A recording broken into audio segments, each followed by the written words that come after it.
This meeting is being held electronically in accordance with Section 238, subsection 3.3 of the Municipal Act and Section 16.6.24 of the City of Woodstock Procedure Bylaw. This meeting is being live streamed to the city's YouTube channel, and a recording will be posted on the city's website following the meeting.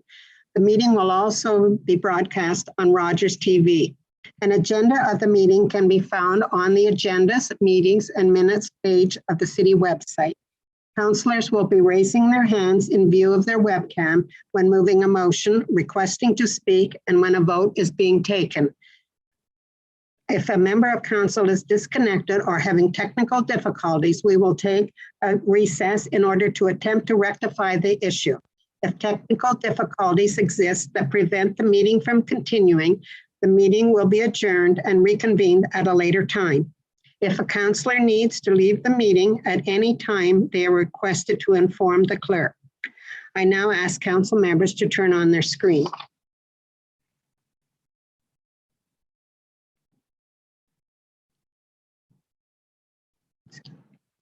Thank you.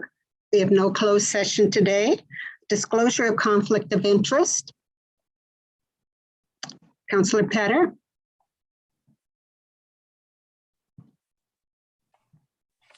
Yes, I declare the following potential indirect pecuniary interest on agenda item number Department Report 14H1, as I have an immediate family member is an employee of the Woodstock Fire Department. Thank you. Matters arising from the minutes. The minutes, Councillor Accioni. Thank you. Moved by myself, seconded by Councillor Petter, that the minutes of the regular meeting of Woodstock City Council held on April 21st, 2022 be adopted. Thank you. Any questions? All in favor? Thank you. That's passed. Additions to the agenda, Councillor Accioni. Moved by myself, seconded by Councillor Tate, that the following items be added to the agenda. Delegation item 8B, Tom Fuller, CUPE 1146, Chair, Water, Wastewater Service Delivery Impact on Unionized Staff. Correspondence item 10A, Janet Thompson, Volunteer Coordinator, Kids Dualathon, in-kind donation request. And correspondence 10B, Jennifer Bellis, KDK Productions, in-kind donation request to Woodstock Transit. Thank you. Are there any questions? Thank you. All in favor of that motion? Thank you. That's passed. We have no presentations today. Our delegations, our first delegation is Michael Barton from SPH Engineering Inc. on OP 21-09-8 and ZN 8-21-11, application for official plan amendment and zone change. Go ahead, Mr. Barton. Thank you very much. And just to clarify for the record, so I'm with MB1 Development Consulting, but my name is Michael. I think it just may have been registered with the engineers company as well, just to clarify that. Yeah, so I'm just here to follow up to the previous meeting that was held where this matter was put off to come back to council. So we have reviewed the proposal, and the owner is prepared to move forward with the current design, the 6-story design with 50 units and 52 parking spaces. They have gone and revised the proposal from the original 8-story to 6 stories, reduce the number of units, and try to balance off the residential intensification with compatibility in the neighborhood. So they're continuing to seek to develop this property to its potential for a number of reasons. The one being the gateway to the central area, the prominence of the main Wellington intersection, the context that the property sits in relative to the rail corridor to the south, and that transition from the low density residential area to the south. And also seeking to increase housing options and number of people who are living and supporting the central area. So through previous meetings that we've had in delegations, I think that council are well aware of the design of the building and the attention that's been given to that. The architect was at the previous meeting going over the design details. Really just here to let council know that we do want to continue to move forward with the proposal as it was revised, but welcome to any questions or comments about that. Thank you. Does council have any questions? Go ahead, Councillor Schadenberg.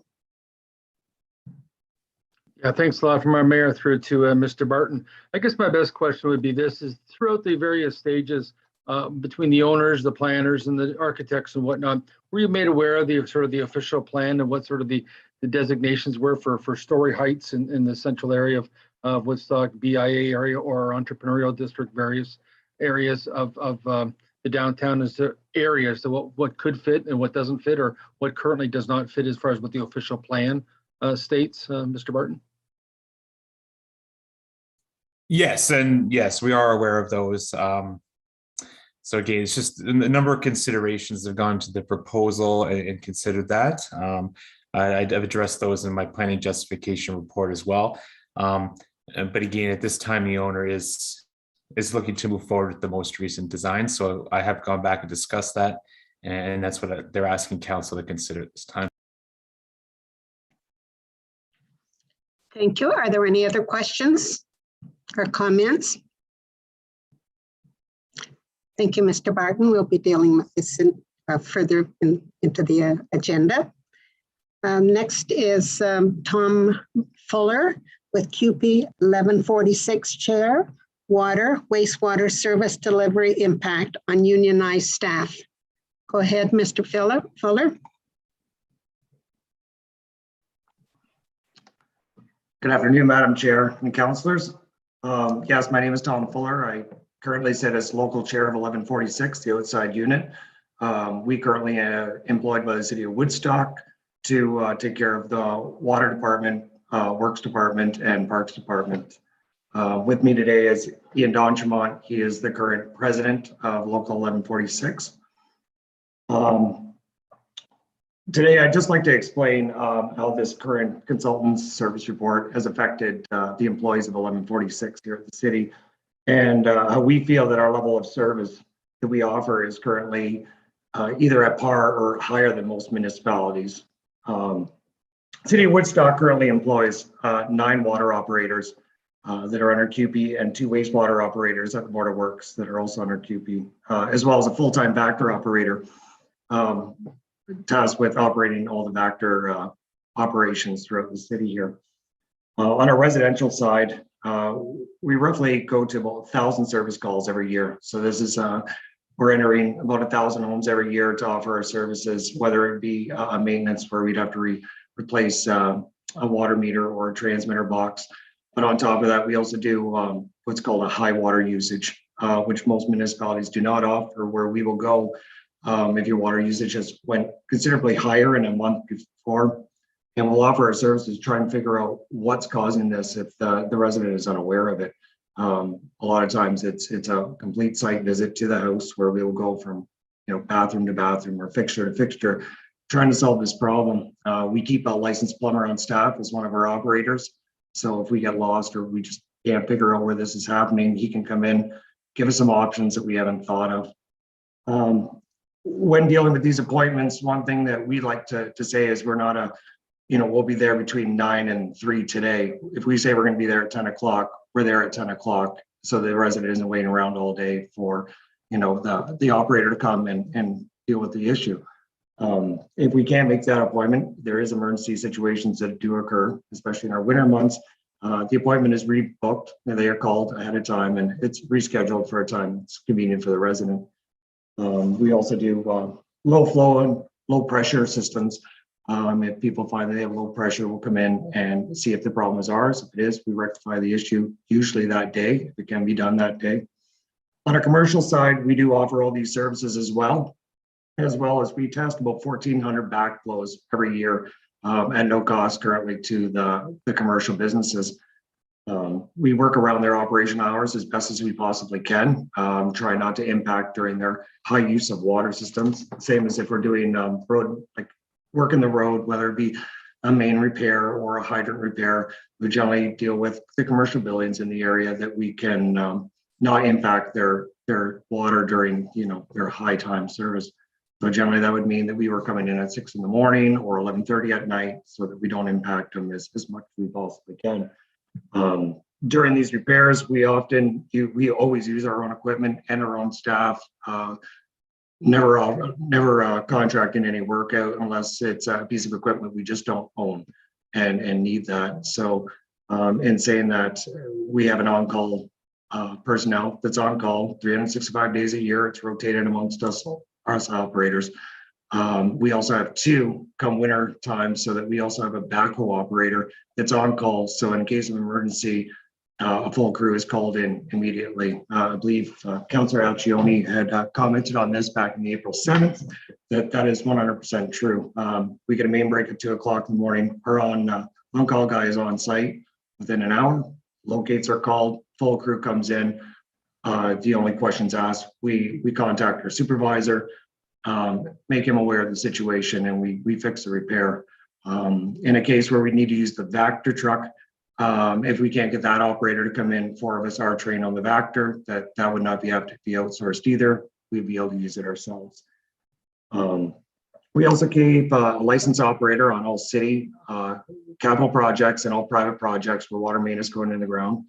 A lot of other local municipalities will use a consultant or an engineer on site, where the city has made the distinction that we should have an actual water operator who will watch the installation of water main from the first pipe right up until it's commissioned and it becomes part of our current water system. A couple other things that we do is we have about 5,000 valves that are operated yearly to every 18 months. Most of these are done by hand without a machine. There is a few that are used with the valve truck that are either stiff or they're just larger valves that require that extra maintenance. We also maintain 1,300 hydrants within this city that are tested every year, are broken down, repaired, and put back into service if necessary. On the wastewater side, we have 2 operators, like I said before, with the Board of Works that do sewer flushing, maintenance on the sewer systems in a scheduled time frame. They also work with the actual Vector operator who does the operating of the equipment to do these services. The water operations also has 2 of their members that are also licensed wastewater operators that can assist with this. And this would be, even the excavation of a collapsed sewer main or of a lateral that's blocked on city property. So to get to the where this has really affected us as a QP employee is that we are looking at, if the county were to take this water system, it would be 11 job losses to QP 1146 and possibly 4 student positions that we currently employ for the summer. We were told that, I believe in the last April 7th meeting that, if some of these operators decide not to go to the county, that there would be new positions opened up at the city that perhaps they could use. Unfortunately, some of these new positions are, one was a licensed mechanic, another one was a parks supervisor position. Both requires specialized training or specific schooling. So fortunately, it's not a job that one of these water operators could easily slide into for a job. The last year and a half have been really unnerving to these operators. That we've known for a while that this consultant report was coming down, and it's left a lot of insecurity amongst us. It's really damaged morale for sure. And guys just not sure what's going to happen. We're not really getting any answers for the longest time until these reports started coming out. We have a lot of junior operators over at the Board of Works that have signed on only within the last 6 months to a year, and unsure if they were even going to have a job or how long they were going to have a job, depending on which way it went. The actual operators of the water department feel they've been scrutinized and look badly upon on a service that we think is one of the best, and we something that we've always offered. We even though the county owns this water system, we've always considered it ours and taken a considerable pride that we service our friends, our families. A lot of these water operators are also taxpayers. They live in this town, their families are in this town, or they grew up in this town. So in saying that, in conclusion, I'd like to state that, you know, in the fact that the county were to take this system over, we would lose between 11 and 15 jobs here at QB at the city of Woodstock, where if an option was taken to for the city to take over water operations, there'd be no job losses to the city of Woodstock, as well as there'd be no job losses to Oxford County, what they currently have. We, the workers, believe the best service that can be delivered to the Woodstock and to the Woodstock residents are the workers who have a personal relationship with this city. Thank you.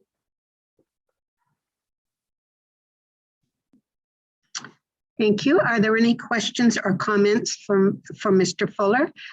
Go ahead, Councillor Patter.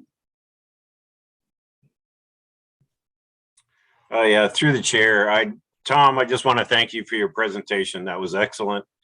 That put a human spin on this whole issue that is very difficult for us councillors to explain to people because we're not exactly laymen. We don't go out there and work every day, and you've kind of put a face to the whole issue. And I appreciate your presentation. I appreciate the Brotherhood and all the work they do for the city. And I just hope you understand that we don't have total control over this situation. We do have representation on county council, and I know they're going to fight on your behalf. But keep up the good work. I know you're doing a little bit of a PR move on this, so keep it up. And I really appreciate your presentation. Thanks, Tom. Thank you, Councillor Accioni. Thank you, through the chair, to both Tom and Ian. I just want to say thank you both for being here. I couldn't imagine, Ian, what everybody is going through there at work, and just all of staff must be so frustrated with this, as we are as well. So please send our regards. Tell them we're fighting, we're doing everything we can, and really do hope that all of county councillors are going to be listening to this and be clear that we want to control of our own water. I mean, goodness me, I know long before I got on council over a dozen years ago, you've had to come to my house one day on a Sunday afternoon because of a big backup, ended up being a tree. I mean, everybody was great. I've never forgot that. And that is just one of the blessed things that can happen when you're in our own city. So just make sure the staff knows we got your back, and just thank you. Okay. And thanks, Tom. Wonderful presentation. Thank you. Councillor Tate. Yeah, through the chair to the presentation, I just want to echo the comments. Obviously aware of what's been going on with the workers themselves and what they've been going through, and just want to clarify that the one comment, Tom, that you said about you feel like you're being scrutinized, I just want to clarify, it's not the city officials you're feeling that from, it's the county officials, because everybody in the city appreciates your work.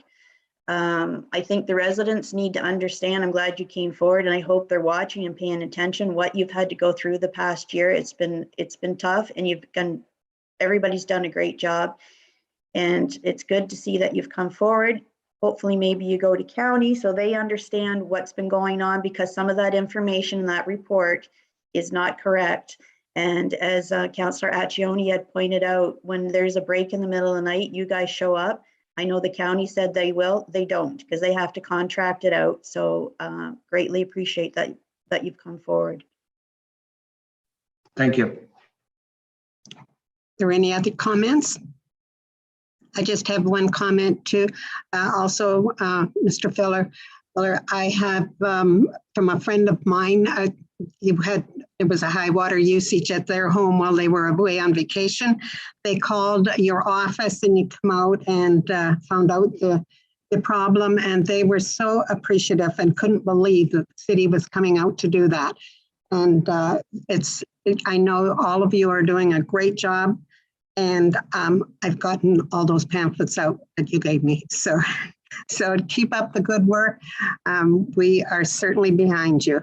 So thank you very much for the presentation, and thanks, Ian, for your support.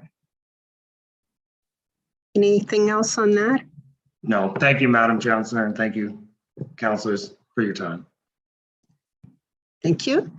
So we'll go back with the delegations. There's no resolution required on the first one from Mr. Barton, and will be dealt with later. And the delegation from Mr. Fuller, that will be dealt with later. So moving on to the consideration of the planning report, OP 21-09-8 and ZN 8-21-11, application for official plan amendment and zone change supplementary report, 2653009 Ontario Inc., deferred from the April 21st, 2022 meeting. Could I have the resolution on that, please? It's provided.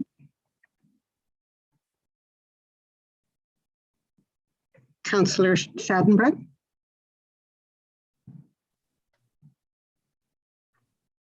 Yeah, so through the acting mayor, here's our motion. Identical to the one that was from April 21st. Bring that motion forward. No, that one's defeated. This is the new motion on the floor. We either need a new motion or Okay. what the planner has is recommending here. So the new motion would be, I just want to check the new motion. Yes.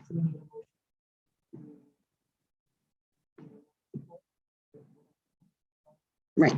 Yes, I just wanted to check, make sure. We either need a motion to not support it or whatever motion that the council would like to bring forward. Councillor Accioni. Thank you. I'd like to move the motion as written that Woodstock City Council not support the application to amend the county official plan file number OP 12-09-8 submitted by 2653009 Ontario Inc. for lands legally described as parts 2 to 5, block 12, plan 34 in the city of Woodstock to redesignate the subject lands from entrepreneurial district designation to a site-specific entrepreneurial district designation that permits a residential density of 178 units a hectare and a maximum height for an apartment building of 6 stories on the said lands. And further, that Woodstock City Council not approve the zone change application file number ZN 8-21-11 submitted by 2653009 Ontario Inc. for lands legally described as part lots 2 to 5, block 12, plan 34 in the city of Woodstock to rezone the lands from entrepreneurial zone C3 to special residential zone 4R4 to facilitate the development of a 6-story apartment dwelling house on the said lands. And further, that any comments received from the public were reviewed and considered before the decision was made in relation to the planning matter.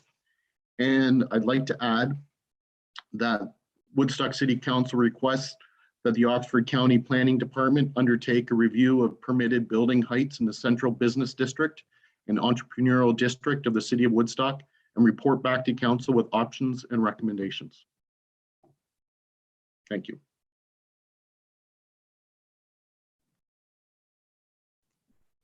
Thank you. Could I have a seconder on that motion? Councillor Petter.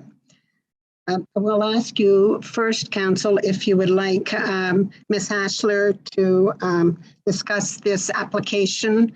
She was here for the last council meeting and discussed it. If you would like further information on that, just let me know and she can come forward. Otherwise, we can deal with the motion or questions thereof. I think everybody's shaking their head through the chair. I don't think we need her. Go ahead. Are there any comments or questions on this application? Councillor Accioni? Yes, thank you. It's just more of a comment. I've really been torn with this back and forth, and it really boils down to sitting at that intersection, looking up to that space, and I think this building is simply too large, and the amount of traffic that's going to go into that four-way stop there is just I know if I lived there and had to drive through that intersection multiple times a day, that would just drive me nuts. For those reasons, I've decided not to support them. Thank you. Are there any other comment? Councillor Petter? Yeah, through the chair, I'm absolutely not torn at all. I think it's too tall, too many stories, and too compact, too many people in one area. And I think they need to change their idea and their configuration of this building, and I hope it's done. I still hope that we get the apartment building of some type there, but it needs to fit, and that presently does not fit. Thanks. Thank you. Councillor Schadenberg? Thanks a lot again through your acting mayor to council members.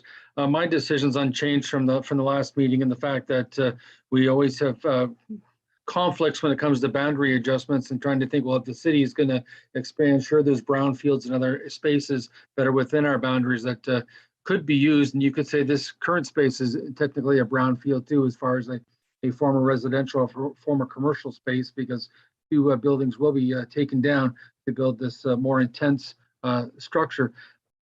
But at the end of the day, I always kind of look back at the fact that we're the City Woodstock Council, and Oxford Planning sometimes will make a recommendation to us that they approve or suggest we approve a certain plan, whether it be a subdivision or even a zoning change or something like that. And then we say, well, it doesn't matter what the topic might be, I'll throw out additional residential units, maybe being the topic that we maybe for a specific site, specific case, we say, well, no, we don't like that. So we go against what Oxford County Planning says. This is kind of the reversal case where I think, I'm not going to say the majority, because obviously it doesn't look like it's going to be the majority, where a good number of us I feel that a plan is a good plan. It could be quote unquote good planning in the central area, and for intensifications at 6 stories, not 10 stories.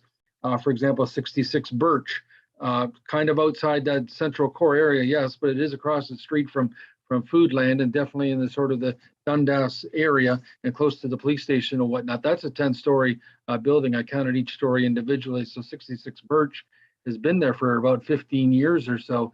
And I do think that going to 6 stories at this location is a very good idea. And without, again, not mentioning any other locations, because I had 5 or 6 in the top of my head, including the one I did mention at the last meeting, and that was the Oxford Hotel, because it had just come on the market.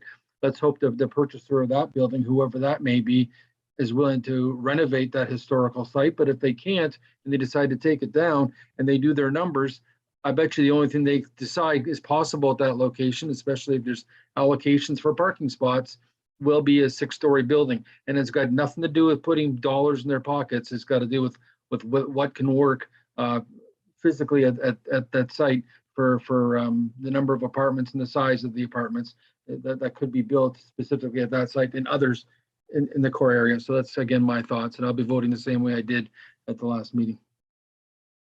Are there any, Councillor Tate? Through the chair, yeah, I agree with Councillor Schadenberg. I'm going to vote against the motion. We have a shortage of housing, as everybody is noted. I'm not for the R2 all over the entire city. I've been very vocal about that. I think this is a good location. As for the comment about the developer making money and that, if it wasn't for developers, we wouldn't have any buildings. That's what they're in business for. They're to do the buildings. They're taking their money and investing in our city. So I don't think we should hold that against them. But as Councillor Schadenberg said, right behind, another example is right behind Foodland, 1 block from Dundas. We've got 3 large apartment buildings. They've got, these people have to go somewhere, and there's got to be somewhere affordable. So I am not going to support the motion. I think that it should be built there, and I don't know what we do going from there. Thanks. Councillor Schadenberg? Yeah, I'm not going to make any further points, Acting Mayor. I just wanted to sort of ask for a recorded vote on this motion. Thank you. Councillor Accioni? Yes, thank you, through the chair. I guess where I was saying I was wavering, and this is more to Councillor Petter, is simply because I know and I recognize Councillor Tate mentioned as well, we do need housing. I certainly know that, and I've been very quickly to support it. It's just the size of this building and where it's located is my only issue. So I encourage all developers to come with ideas. I certainly love the idea. I realize they got to justify the cost. It's just unfortunately this one location, and it's just simply sitting there at that intersection for all the times I have, and I couldn't imagine. So just thought I'd send that out there. Please, developers, keep coming. Great ideas. I just apologize. If this was 4 stories, I think I'd jump all over it. Thank you. Thank you. Councillor Petter, did you have a comment? Okay, I do have a couple of comments. If council agrees that I didn't wish to hear them, I'll go ahead. With More Homes for Everyone report on the County Council agenda last week, focusing on the housing crisis, Ontario's goal to build 1.5 million homes over the next 10 years. So we have to be cognizant of this, and this is a very appealing application. This location is a focal gateway to our city. We need people living in our downtown to help revive it.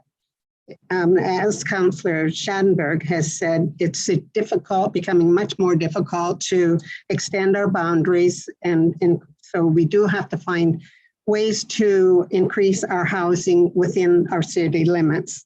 It is important that the county does a comprehensive study in planning, and sooner than later, because these areas that we have to make use of them. So I will not be supporting the motion. Thank you. Any other comment? Councillor Talbot? Thank you, Acting Mayor Lauder. It's one of those situations where, just after what you said, we definitely do need housing and it is important, but I think that we also have to consider existing neighborhoods and what fits in with them. Those people at the time of they made their purchases would not have considered that there would be a 6, let alone an 8, let alone a 6-story building. And that's what I was saying at the last meeting. I could probably have gone 5. I've been up in the area quite a bit and looking around, looking at the new 3 stories that are there, and then thinking, done with the design that was suggested, the 5 might blend in a little bit better. I think that we need to think about those that are already existing in those neighborhoods, and in going forward, try to help it blend a bit more. And I know that when the new building went on the corner of Brock and Peel Street, which is Simcoe Street at that point, even the height of that building was questionable at the time. So I just think, like I said, like 5 I could have lived with, hands down. And I know Councillor actually only said about the 4-way stop. Well, we can always put lights in if we need lights. I mean, 4-way stops can be changed. Any kind of stop can be changed. But just thinking of the neighborhood and trying to be respectful to the people that are already there. So I will be supporting the motion. Councillor Tate? Yeah, if I don't know if the planner or Amy wants to comment on what the procedure will be, because I'm sure this will be sent to a board. And the comment about the neighborhood in Chieftain, we allowed, well, I wasn't on council at the time, but they allowed those large apartment buildings right in the backyard of existing homes. So I understand the comments about that, but these are great big apartment buildings that were allowed where there's single family homes, and these apartment buildings are now looking directly on them. There hasn't been any issues. It blocks the view of the dam for those people that didn't expect ever an apartment building to go in. But this is what happens when the city gets larger and you have growth. But if the clerk or the planner can comment on the procedure going forward. I'll let Councillor Talbot go ahead with her questions, and then I'll refer this to our clerk. Thank you, Acting Mayor Lauder. It's more in response. Back when those areas were developed, I mean, they were vacant lands and subdivision plans were drawn up. So they would have, people that had built in the area would have realized, maybe not that it was going to be apartment buildings, but that it would have been high density. So that would have all been laid out, because that was an open field when those high rises came in that particular area. Whereas where this is being established is in quite an old neighborhood, probably long before subdivision plans were created and you would have been aware of what was going to be built in your neighborhood. So sometimes we learn the hard way when we buy homes that we think that we're going to live in an R1 district and things change. And we start allowing R2s and R3s if there's a house to be torn down and such. That you learn to live with, you know, the infill, maybe not so, but when you start going into the high density and into high rises particularly, it really does change things.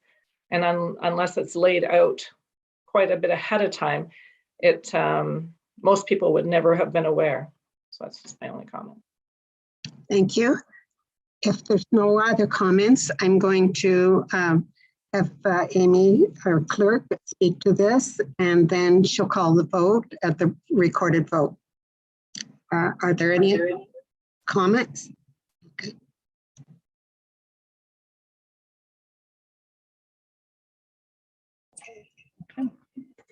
All right, thank you, Madam Chair. Just need you to hit your mute button in the top corner. Yeah, there we go. Okay, there we go. Thank you, Madam Chair. Through to Councillor Tate's request. So first of all, more with respect to the procedure piece of it. As Council's aware, the first part of this motion is actually with respect to an official plan amendment. So this is a two-part. There's an official plan amendment as well as a zone change application. So as Council is aware, the official plan amendment approval is actually considered at the County of Oxford. So what we're doing here today is we are providing our opinion, so to speak, to the County of Oxford on whether or not our council supports or does not support them making the decision. So when we pass this vote today, we're not necessarily approving or denying the application. We're letting the County of Oxford know what our council thinks about that. So in this particular case, if we end up as we were at the April 21st meeting in a 3-3 split, we're in a position of what I would call a no decision. Under the Planning Act, with respect to the zone change piece, we have 90 days to make a decision on a zone change application. If we don't, the applicant can then appeal that to the Ontario Land Tribunal. However, in this particular case, that first piece is that official plan amendment. So if we end up in a 3-3 lock, then my office would send correspondence to the County of Oxford indicating that our council has not made a decision on this. And then County Council would move forward with a decision on the official plan amendment. If they didn't support it or did support it regardless, then that appeal mechanism would be through the County of Oxford. So just to be clear, I think that this is what Councillor Tate is asking me to speak to, is that the decision is not final here today. Ultimately, we send that correspondence over to the County of Oxford. So does that cover what you were looking for, Councillor Tate? Okay, thank you. And as just to avoid the sound issues that we might have, if there is no further discussion, I can go ahead and take that recorded vote if there's no objections. Okay. So the motion on the floor is that the both applications not be supported. So Councillor Schattenberg.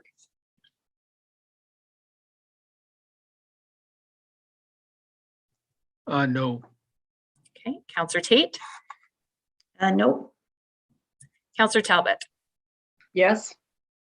Councillor Attioni. Yes. Acting Mayor Lauder. No. And Councillor Petter. Yes. Thank you. So that motion is defeated 3-3. I think I'm back. Okay, thank you. So the clerk will be advising the county of this, and then it's up to the county to decide on the official plan amendment. So, okay, are there any other motions on this? Councillor Accioni? Yes, should I remake that motion? I guess this might go to the city clerk, but I would still like to see a planning report done. I'm not sure what happens with that. Yeah, go ahead. So I would reread it and ask to make it. Is this a new motion that I'm making? Yes. Okay, then I'd like to make the motion that Woodstock City Council requests that the Oxford County Planning Department undertake a review of permitted building heights in the Central Business District and Entrepreneurial District of the City of Woodstock and report back to Council with options and recommendations. Thank you. Do we have a seconder? Councillor Tate? That's second by Councillor Tate. Are there any questions on that? Councillor Accioni? Yeah, just more for comments and just recognizing with the urban growth we're getting and recognizing there might be so many more positions or areas that could have apartment buildings. I would like a report because again, in general, I'm in favor. Again, we do have to intensify. So thank you. Thank you. Councillor Schadenberg? I'm sorry.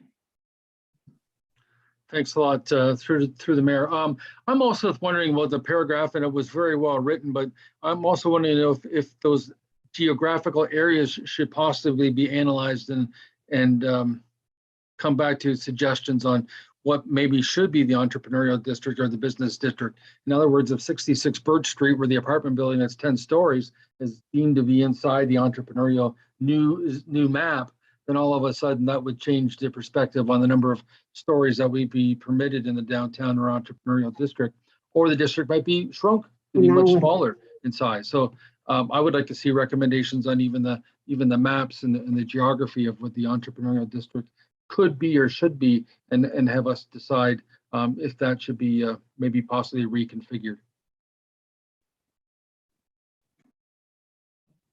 Would you like to add an amendment to that resolution? You're asking me, I assume? No, Councillor Schadenberg. Well, no, well, Jerry can suggest something, Mr. Accioni can. Okay, I'm certainly not opposed to adding that to my present motion. okay. Would you like Andrea, our planner, to speak to this, Ms. Hassler? Yes, please. Ms. Hassler, are you available to speak to this motion? Yes, through Councillor Louder to Councillor Accioni's motion. So I believe the way the motion is written right now is that Woodstock City Council directs staff to undertake a review of the central area to determine appropriate boundaries for the central business district and entrepreneurial district, as well as suitable densities and heights. Is that correct? So, and I think Councillor Schadenberg is asking that the mapping then also be updated, which in my opinion, that's something that would be undertaken under this motion. We'll definitely, if there is through the review that we undertake, if it's determined that the boundaries need to change for the central area or the the central business district and the entrepreneurial district, we'll definitely reflect that in the mapping, and we would show, I mean, initially it'll just be options that we present to council, and then long-term, if changes need to be undertaken, then we would be looking at an official plan amendment and corresponding zone change. So if council is satisfied with that, I think that the current motion covers that.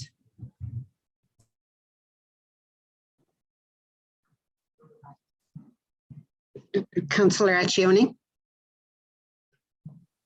Yes, if I can remove my previous motion, and I've got some new words, a new motion here. Oh, thank you. I think that incorporates everything.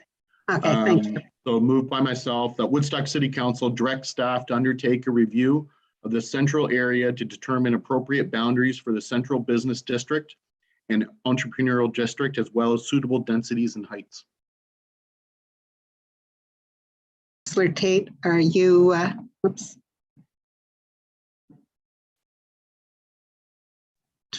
Councillor Tate, do you wish to second that motion? I think you second. That's good. Okay. Are there any other questions or comments on that? Councillor Tate? Yeah, I just want to thank the work that Councillor Schadenberg and Accioni put into this. I think it's needed, and I think the next time, I think once this report is done, it'll be easier for council and councils in the future to approve applications like this, and we won't have this issue. So thank you for bringing it forward, and Councillor Schadenberg to initially bringing that up. Thanks. Thank you. Councillor Petter, did you have a question or comment? Yes, through the chair. I'm just trying to get my head around this. We were dealing with 9A on that specific item, which we had a motion. and it was defeated because it was tied 3-3. So now we are doing something. Is it still related to the 9A, or are we completely separate from that? And if we are, how did we get here when we were dealing with the motion on 9A? If the clerk could straighten me out.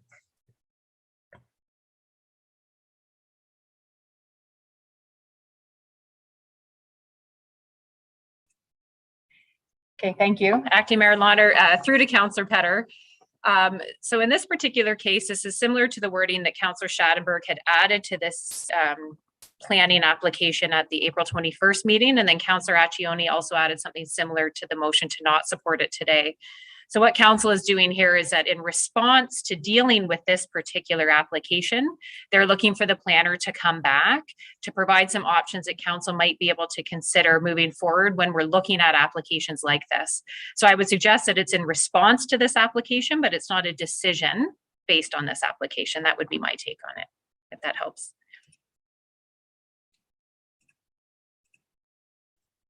So just to follow up, if I can, we seem to be trying so hard to cater to this particular application that it's kind of driving me crazy. I realize it's a 3-3 and we're trying to get around it and we're trying to get more info, which is fine. I just think we need to make a decision on this particular 9A item, which maybe we have. I guess we made a decision of no decision. I guess that's what we did. That's correct. So cut my mic off. I'm done. Councillor Tate. Just to clarify to Councillor Petter, that there's no decision. This motion that Councillor Accioni did is not catering to this application. This is for the whole entire area. So if somebody else ever comes back in that area, we have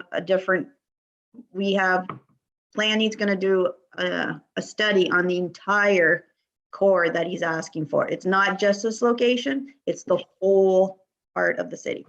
So it's not catering to this. I think it's come up because of this, but it's not to cater to this developer. Thank you. Councillor Accioni.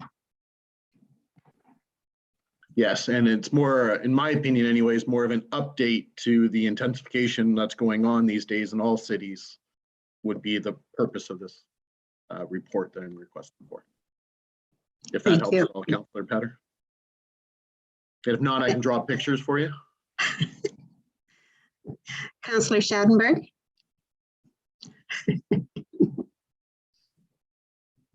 I guess it's a general overall official plan review for the central area. The other building I'll use an example of that the city does own is the former Woodstock Hydro building. If somebody were to purchase that land, decide they wanted to repurpose it, what could they do to repurpose the actual building that's there, which is not 6 stories, versus taking that building down and building something brand new of any sort? Could be 6 stories of offices. But is 6 stories going to be too high?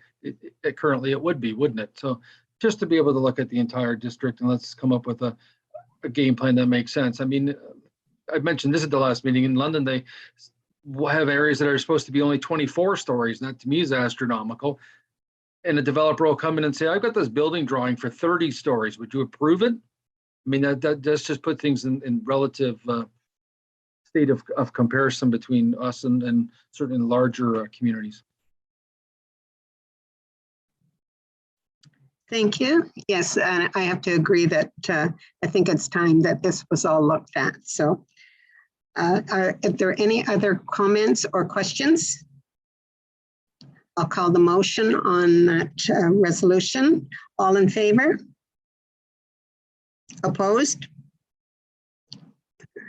Thank you. That has passed. Continue on with the consideration of correspondence.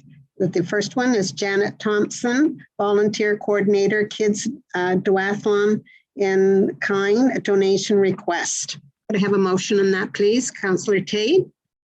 Second by Councillor Accioni. Go ahead, Councillor Tate. I'll make the motion that Woodstock City Council approves the in-kind donation request for the Woodstock Triathlon Club for the kids. What is the word that? Duathlon, I think. On June 21st, 2022. Thank you. Are there any questions or comments? Councillor Schadenberg? Sure, I just want to add a comment that this event's been going on for a number of years, and Lions Club of Woodstock are always one of the sponsors of it. And right now, if you tune into the What's Up Oxford show on Rogers TV, there's an interview with two women named Terry and Helen about this event. And of course, it's also sanctioned by Triathlon Ontario, which is a sanctioning body, and the Woodstock Triathlon Club.ca has got some information on it as well. So it's certainly not something brand new for the city of Woodstock. In fact, it's an ongoing event that's, I'm thinking, at least 7 or 8 years now. Thank you. Any other comments or questions? I'll call the vote. All in favor? Thank you. That's passed. The next correspondence is from Jennifer Bella, K2K Productions, in-kind donation request to the Woodstock Transit. Could I have a motion? Councillor Accioni, and a seconder, please. Councillor Tate. Go ahead, Councillor Accioni. Yes, moved by myself, the Woodstock City Council approves an in-kind donation to 2 buses to K2K Productions for transportation of students to a theater production at 65 Lansdowne Avenue on May 10th, 2022. Thank you. Are there any questions or comments on that? Councillor Petter?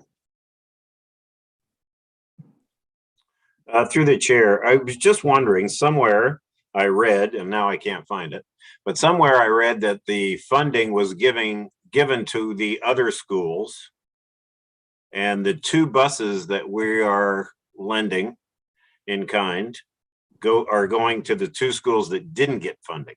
I was just wondering where the funding was coming from, and I could not find that.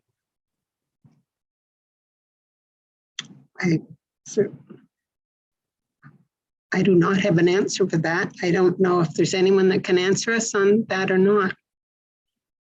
There wasn't anything in the correspondence. And the only thing we have on that, Councillor Petter, is the correspondence.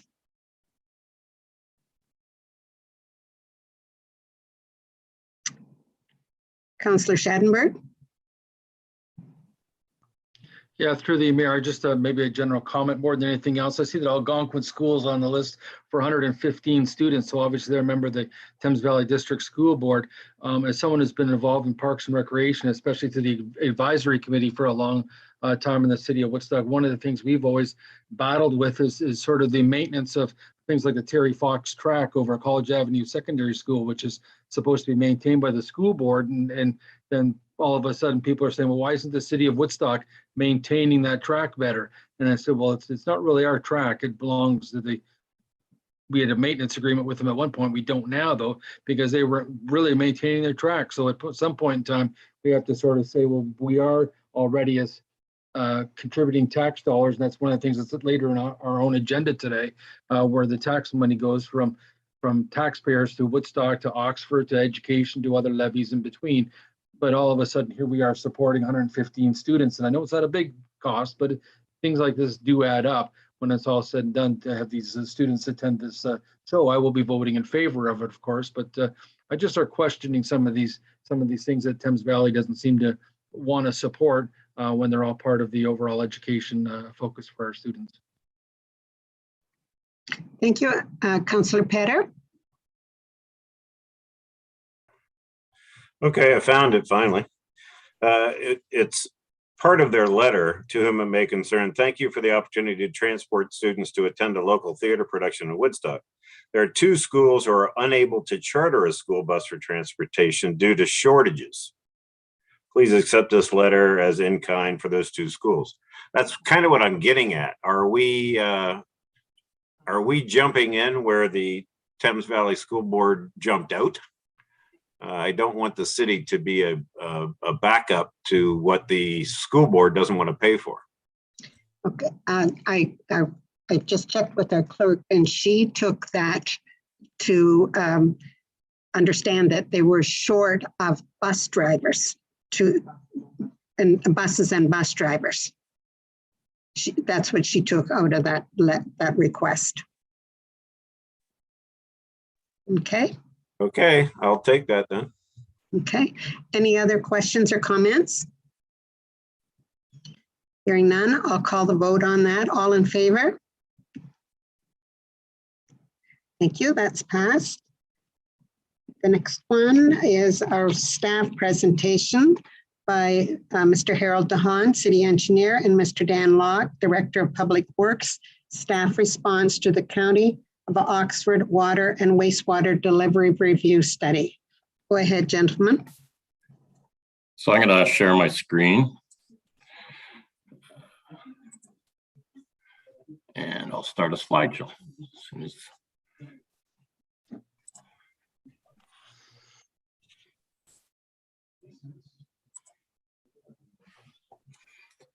Are you seeing my slideshow there? Yes, okay. So good afternoon. Through you, Acting Mayor Lauder, City Engineer Harold DeHaan, and myself have put together a presentation to summarize our concerns with the service delivery review. So the delivery review, I'm just gonna adjust this first. Okay, so the service delivery review was the report. The objectives of the report determine the most appropriate and cost-effective way to provide municipal water distribution and wastewater collection services while optimizing service delivery levels. So it's staff opinion that the unstated objective was to develop a report to justify the county to assume operational authority of the water and wastewater systems in both Tillsonburg and Woodstock. There were 4 service delivery options considered. Status Quo plus. The plus is not true improvements to the system, but rather capping of costs and levels of service. Model A, transfer of operations and maintenance of water distribution and wastewater collection to the county. Model B, maintain service delivery with the city and transfer operational authority to the city. And Model C, transfer to an external agency or contractor. So the study recommendation came through as Model A, transfer operations and maintenance of the water distribution and wastewater collection to the county. So our presentation today is going to highlight some of the assumptions and potential impacts on cost estimates provided in the study and service impacts to analyze the factors forming the basis of the recommended options and to recommend an alternative option.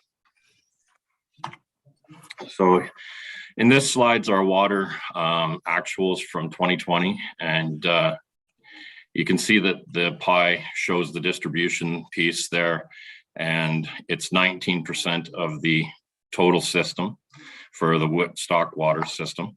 The study did not seek to find efficiencies in any of the other 81% of the system. The city's overhead charge on its 19% of the system cost is around 7% or around 100,000. And when you look at the county's overhead charge on the other 81, it's around 700,000 or 19%. This chart shows the big picture as it relates to the Woodstock water totals. It shows that the study focused on the 19% of the overall and that the 81% of the overall was ignored. Why was that?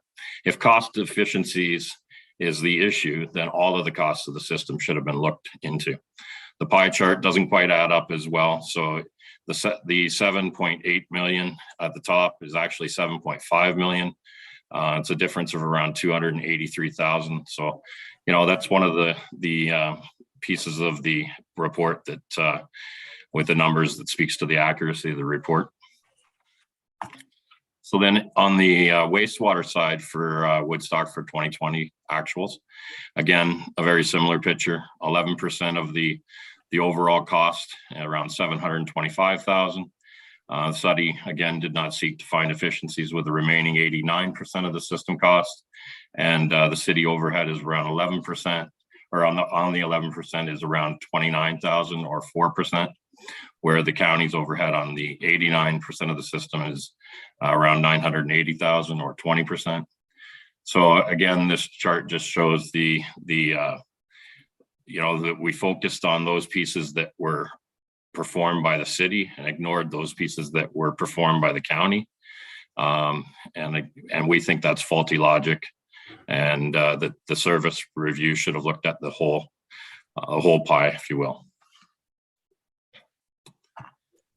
So the overhead comparison, city versus county. So county overhead, the interdepartmental charges on Woodstock water and wastewater systems is around 1.6 million.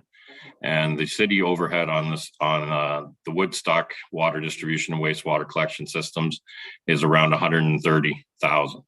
So, you know, a considerable difference there. Very different percentages that are applied to what we do as it relates to overhead.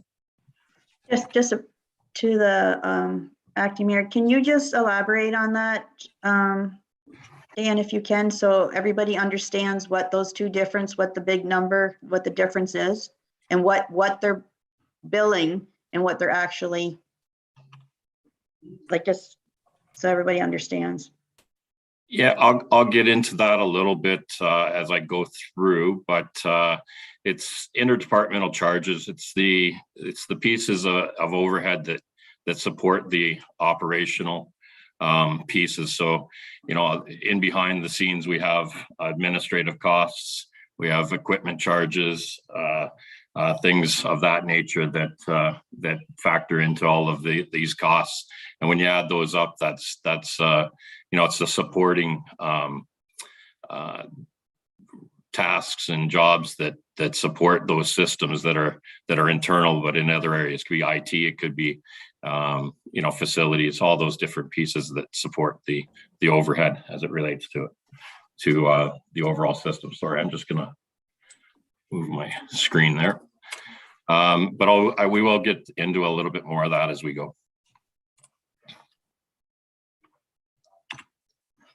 So the models that costing models that the consultant report had in them, status quo or the baseline, Woodstock and Tillsonburg continue to operate the distribution and wastewater collection. County operates water supply and wastewater treatment. So you can see that that's at 5.6 million, and Model A, the county operates all systems, and they have that at 4.6, and we'll talk about that more. Model B, county transfers operational authority for water distribution and wastewater collection to Woodstock and Tillsonburg, and they have that around 6.1. Model C, contract to a third party, around 6.5 million. And Status Quo Plus, specific improvements to current operational model at 5.7. So you will notice that the consultant has a Model A $1 million less than Status Quo. We will dive into some of these items that make up these costs in the next few slides and show how we do not believe the assumptions that they use to build the numbers make sense. And with that, I'll turn it over to Harold. He's going to take the next few slides.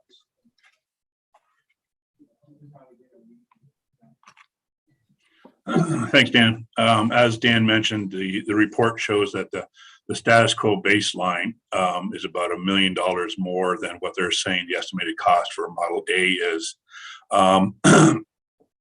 We're going to take the next few slides to kind of dive into this a little bit deeper. Although the staff was not horribly surprised that Model A came up on top, since even before the report, the study had started, various county staff had mentioned to city staff that the county was planning on taking over maintenance. So this recommendation or these numbers wasn't a horrible surprise. Next slide, Dan.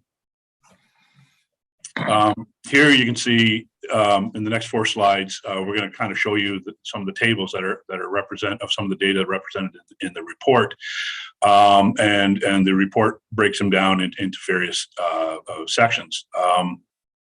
In this one here, they're comparing the salaries and benefits between the status quo, the Model A, between the three different municipalities, Oxford, Tillsonburg, and Woodstock. One of the takeaways from this is that you'll see that the analysis isn't consistent between the different areas that they look at. Like some of them, though, they zero out the costs between the lower tier and for Model A, and then others they don't, and we're not sure why they're not consistent between the two. And But then there's also some specific questions or issues that we have with each area individually. Specifically in this one, you'll see that although water and wastewater are zeroed out for Tillsonburg and Woodstock, assuming that Oxford takes over the operation of both systems, Oxford wastewater is also zeroed out. We're not sure how or why the county is not planning on or anticipating any costs to happen for Oxford wastewater system if they were to take over the system. Also, the study at all did not include the possible up to $400,000 of severance costs if we were to lay off the city staff. I'm not sure what the cost would be for Tillsonburg, but we're estimating $400,000 for the city of Woodstock. Next slide, Dan, please. So after after salaries and benefits, the next area that was studied or looked at compared is materials and supplies.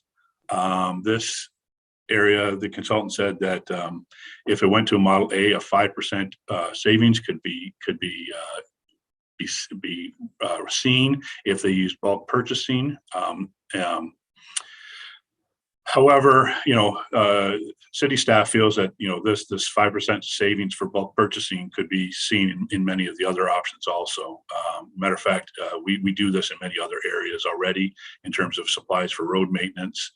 We have combined tenders with the townships and with the county on other activities. I don't see why we wouldn't also be able to do this under the Model B or even the status quo models also. And again, like I mentioned before, it's a little unclear why, if the county is taking things over, why there's still costs under the Woodstock water and wastewater and the Tillsonburg water and wastewater systems. A little inconsistency there with the previous slide where they were zeroed out under the Model A system. Next slide, please, Dan. Again, purchase services. We all contract out some work. We can't handle it 100% in-house, so we contract out some work. Again, the county assumed that if they were to take over the system, that they would see a 5% savings.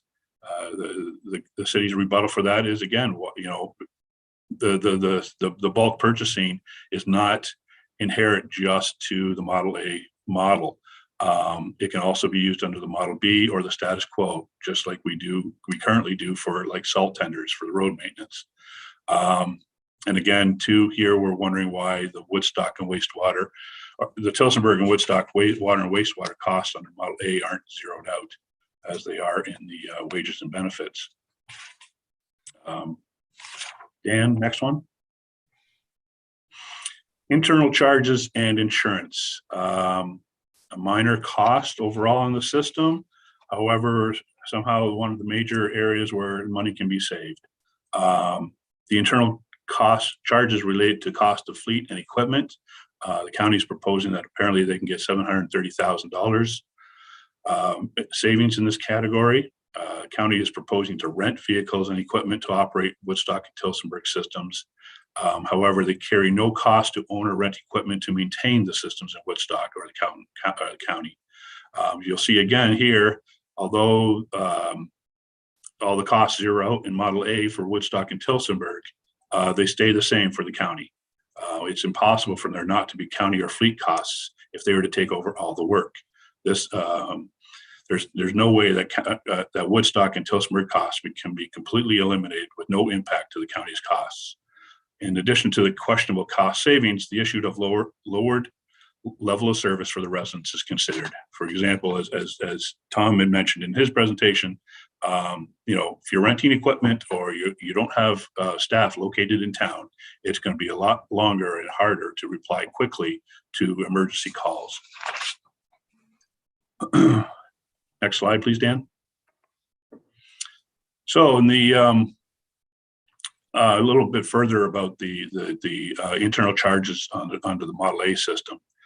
The city has a lot of equipment that is either dedicated solely to water or shared between water and storm and sanitary.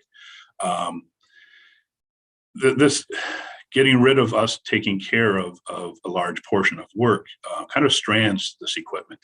And in the slide there, you'll see what some of the equipment, some of the worth, some of that equipment is. As I mentioned, the service delays would be experienced for the Woodstock residents. A vac truck may not be ready to respond quickly to a backup. The time is critical in these types of situations, especially for the residents. They want, if they're having an emergency, they want it addressed as soon as possible. They don't want to wait for a vac truck to come in from London. Next one, Dan. And going back to the internal charges for the equipment, the study ignores the fact that with us no longer using that equipment as efficiently as we currently are, that there's approximately $200,000 a year of stranded costs that right now get charged out to the systems, that instead of the equipment being used would then be sitting around. This ignores the capital cost for this equipment completely.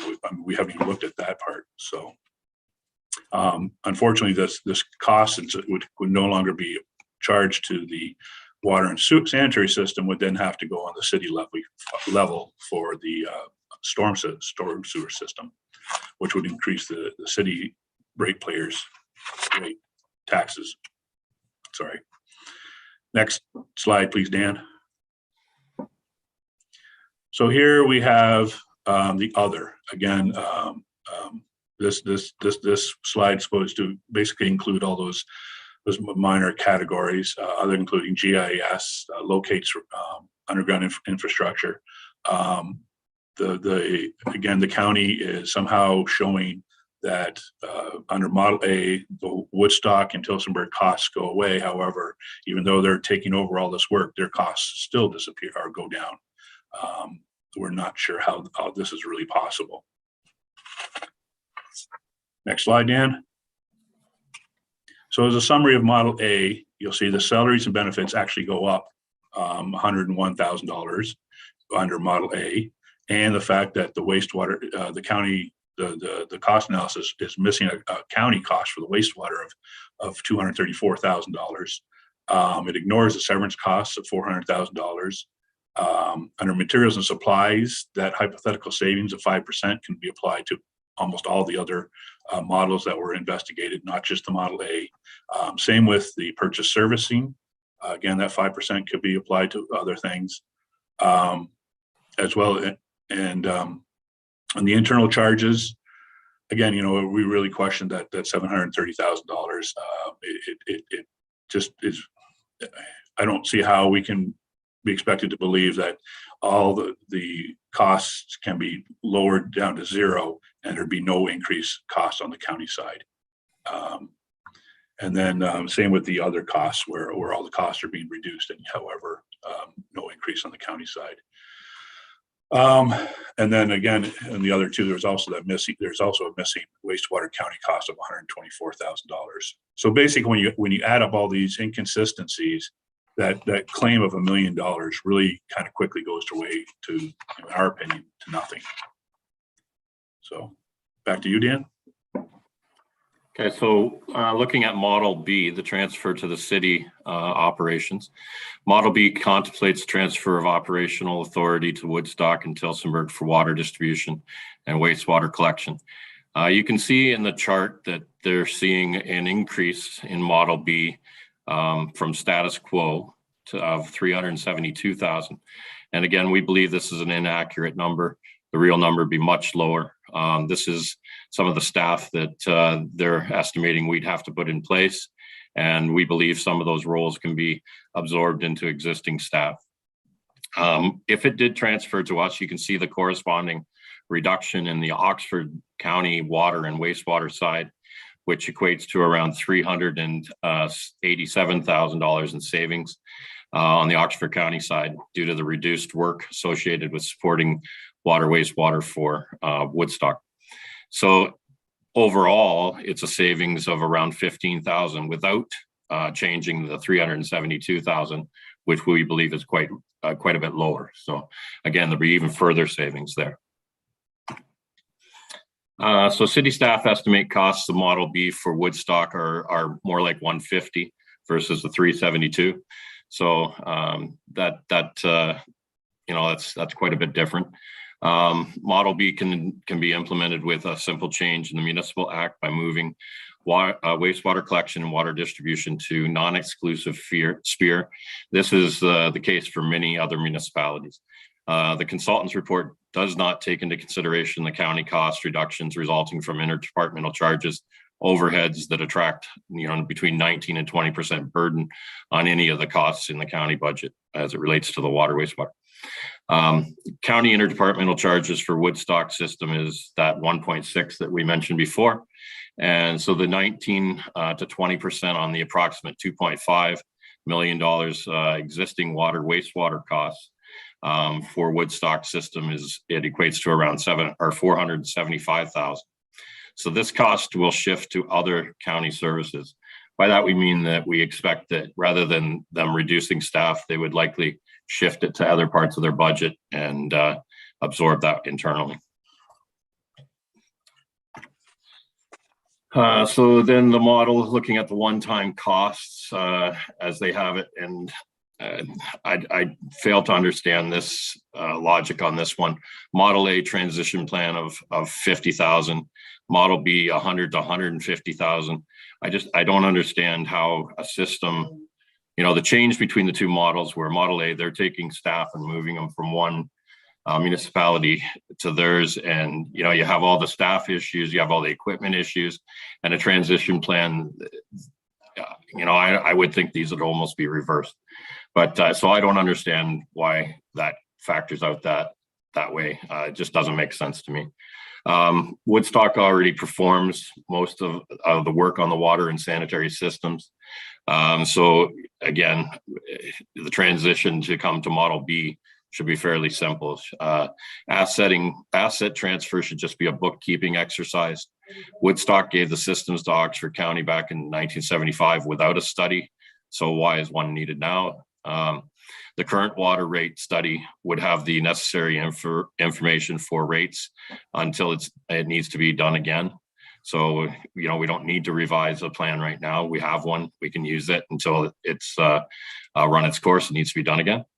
Including roads, storm, water main, and sanitary all in one asset management plan results in a cost savings and efficiency. You can make your asset plan consider all of those factors all at once and move forward. So if they were all under the city, that would be easily put together. I added in the software and SCADA because I had brought that up several times, that for us to operate this with Model B, that we want to have SCADA, so even if it's just read only, but we want to be able to see what's going on with the system. And so that wasn't in there. So I added it into this presentation just as, a piece that was left out. So this one's the one-time cost. One-time cost to implement Model B is estimated to be a fraction of the estimated costs, certainly less than the $600,000 of stranded equipment and severance costs related to switching to Model A. Asset transfer study, legal cost, rate study, and asset management plan studies are either not required or easily amended with the county's current studies. We independently operate these systems now and have done so for decades.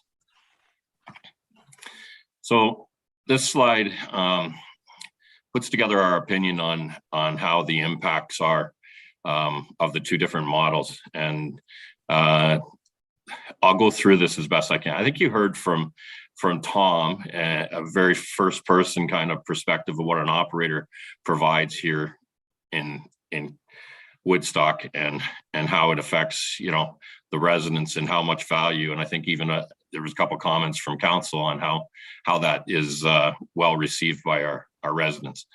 That would go away, the high water calls and the ability to go in to the homes and do that, high level of analysis to help them out. I don't see very many municipalities doing that. I don't think that would be maintained going forward if it was transferred to the Oxford model. System maintenance, again, they're looking at maintenance to be done by prescribed best practice level. We exceed that, and when you exceed it, I think it's kind of like the pay me now, pay me later mentality. You know, preventative maintenance, we're high on the preventative maintenance, so it saves on system maintenance and repair costs down the road, and we have more reliability with our system. I've been at several municipalities, and coming here, you know, I've been very impressed with the level of professionalism, the level of which we maintain the system. It is, as Tom said, it's top of the province, really. So system knowledge as well. When you transfer something to another area, it would take a lot of time, training, you know, staff going over there potentially, but there are, you know, that's not a guarantee. There's not everybody is going to do that. So there's lost knowledge there, and with our model, it's maintained. So efficiencies, you know, equipment and staffing, like we say, could be lost. And with Model B, it's maintained. System maintenance costs, that's where I say, you know, you reduce your preventative maintenance, your repair costs go up. It's like I say, the pay me now, pay me later kind of mentality, I think. So system maintenance costs on our side would stay the same. We're doing it now. It would basically stay the same. Again, capital costs. So this one, infrastructure renewal, you know, if it can't be maintained, it has to be replaced. Those costs would go up, and with the lack of ability to coordinate, if one of the assets is not in our engineering plan, it makes it more difficult. There's more coordination involved in that. With our model as it is, the capital costs would stay relatively the same. Operational redundancy would be lost if it goes to the county, and with ours, it's maintained. What's meant by that is where we have water operators right now in the middle of winter, should we get 3 storms in a row and we're out of hours, we can always pull in other areas. It's like this winter, we pulled in water operators, a couple storms, whether it was due to no hours left, people off due to COVID, just different reasons. It gave us more flexibility as an operational area to be able to work and provide service to the residents of Woodstock. So with our Model B, that's maintained. With theirs, we would lose those bodies, and we'd lose that ability to perform that way in the future. With that, I'll turn it back over to Harold. Thanks, Dan. So there were 2 other models. Well, sorry, I should say Status Quo Plus was also looked at, and there's what city staff is calling a Status Quo with improvements model that we feel should have been looked at. The problem that we find with the Status Quo Plus option that was looked at is the county's definition of a plus is to cap the reimbursement to the city for a county-defined lower level of service. So basically, as Dan mentioned, that, you know, they would be lowering, reducing valve turning, reducing certain regular maintenance that we do. Certainly wouldn't be going to houses for high water call usages, you know, that kind of thing. So, but the status quo and status quo with improvements, there are advantages to the status quo systems. It's already in place, so there's no transfer of costs or processes necessary. It takes care of many of the advantages, or takes advantage of many of the pros of the other systems without the cons. There's no loss of equipment, personnel, or historic skills or knowledge. It can take care of bulk purchasing, makes and maintains a high level of service expected by the residents. So there's no confusion for the residents having to deal with 2 different municipalities and no one-time costs. The disadvantage of the status quo system is that it still involves 2 levels of government, coordination, and overlapping responsibilities between the 2 municipalities. It still requires 2 separate asset management plans, which means the infrastructure network is not fully looked at holistically, and it doesn't allow Woodstock to control its own destiny or its own future. It also should be noted, or I think it should be noted, that the 2020 study done by Watson and Dillon, when the province told everybody that they needed to look at efficiencies, recommended keeping in place the existing system with minor tweaks. Next slide, please, Dan. So based on the previous slide and based on basically all you've seen so far, staff is recommending to adopt a Model B system where the city takes over the water and sanitary system. Staff is already performing a majority of the functions, so there'll be minimal changes in responsibilities there. The transfer of authority would need to be done through finalizing the change in the Municipal Act. Transfer the responsibility of DWQMS and bylaw to the city would need to be added to existing staff roles.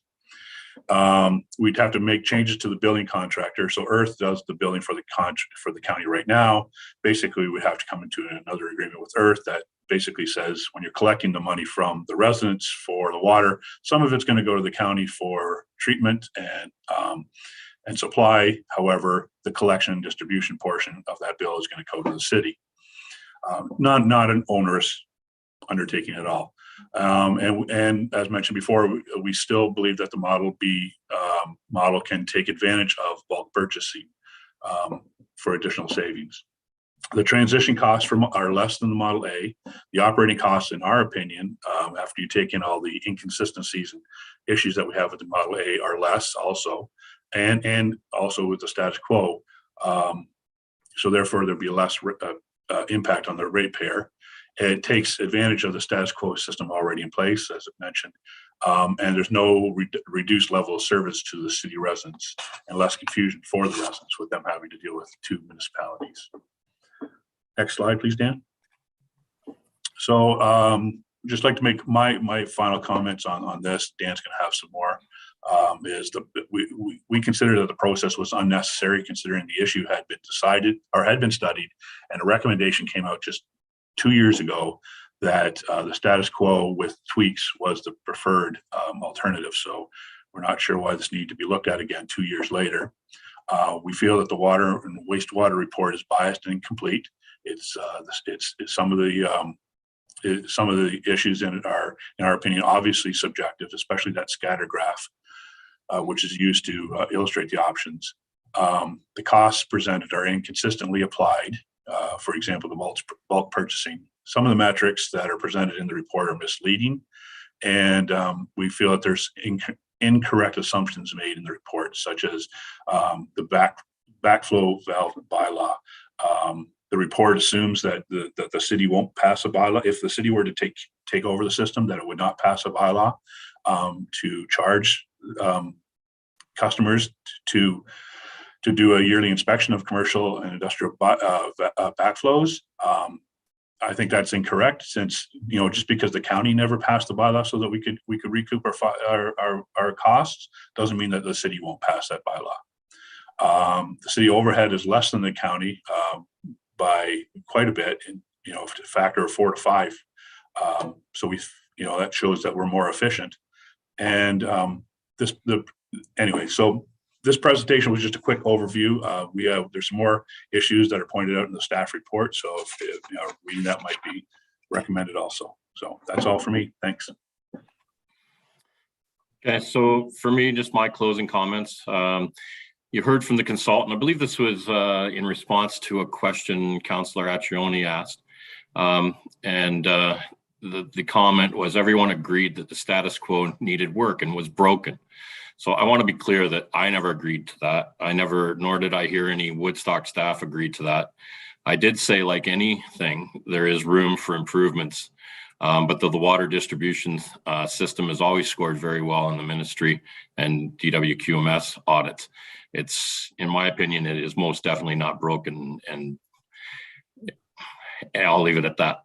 The $1 million in savings in staff opinion is not a real number. And in fact, the missing key pieces that certainly increase the annual costs and associated lower the levels of service to the customer. This is believed to be intentionally misleading. You can make the numbers look like what you want, I think. So status quo with improvements and status quo plus was never fully looked at. After repeated requests to do so, it was always out of scope. No willingness to work towards a truly unbiased set of outcomes. Status quo plus should also be taken with a great deal of caution, as this will lead to a reduced level of service to best practice minimums, or to, industry standard levels. We exceed those. And a system that will eventually show symptoms due to the reduced level of service. As an example, increased failure of hydrants and valves not operating when needed. The more you do preventative maintenance, again, I said this, and I know I'm probably preaching at this point, but the more you do preventative maintenance, the less repairs you're going to have. So it has a benefit, and I don't think that's appreciated through this report.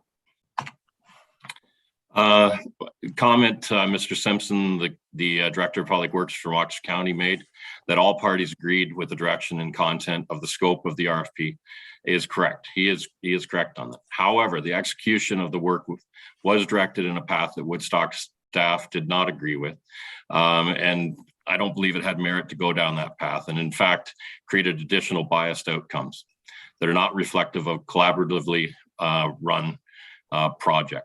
So the inability of the consultant to take information given to them from Woodstock staff and incorporate it into the report shows this.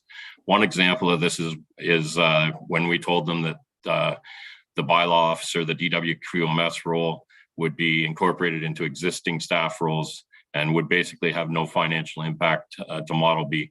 Consultant dispelled this and told us that based on their experience, we were simply wrong. So that is that concludes our presentation.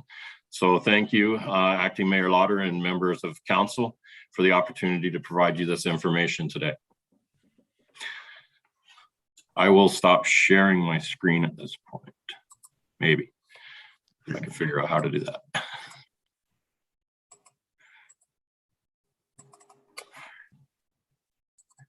Okay.